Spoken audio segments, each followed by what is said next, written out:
Le cri de la terre. Ça y est, on est entré dans l'Avent, et même si le chemin vers Noël est d'abord spirituel, vous pensez peut-être aussi aux cadeaux que vous avez envie de faire.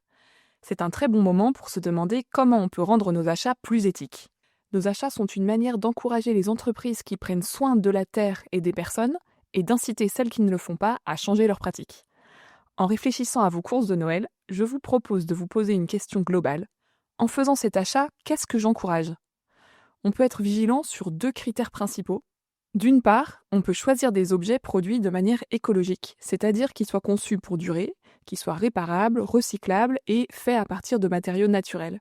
D'autre part, on peut se demander si l'entreprise qui produit ou distribue l'objet garantit un salaire décent et des conditions de travail dignes à ses employés. On peut acheter des produits fabriqués si possible en France, sinon en Europe. Ça favorise à la fois de meilleures conditions de travail et une production plus écologique. On peut aussi éviter les enseignes de production de masse à bas coût. Quand le prix est bas, le coût est généralement assumé par les personnes ou par la nature, quelque part sur la chaîne de valeur. On peut s'adresser plutôt à des artisans et à des entreprises qui produisent à plus petite échelle. Je vous donne une piste qui peut être une mine d'or, la liste des exposants au Salon du Made in France sur leur site web mifexpo.fr. Vous y trouverez énormément de noms de petites entreprises super engagées, que ce soit pour acheter des chaussettes, des casseroles, des jouets ou encore des meubles. Les achats plus éthiques coûtent souvent plus cher, c'est vrai. On peut assumer d'offrir à nos proches quelque chose de petit et simple qui leur sera utile et qui a du sens. On peut aussi acheter des objets d'occasion. On n'ose pas encore forcément le faire quand c'est pour un cadeau, mais en fait, pourquoi pas ?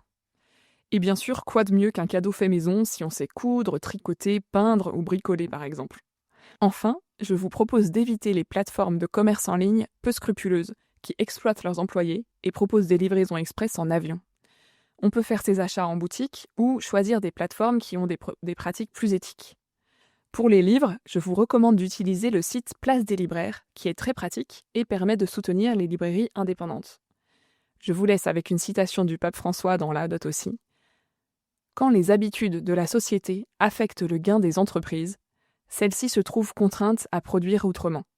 Cela nous rappelle la responsabilité sociale des consommateurs. Acheter est non seulement un acte économique, mais toujours aussi un acte moral. Sur ce, je vous souhaite une bonne entrée dans l'Avent et vous dis à très bientôt.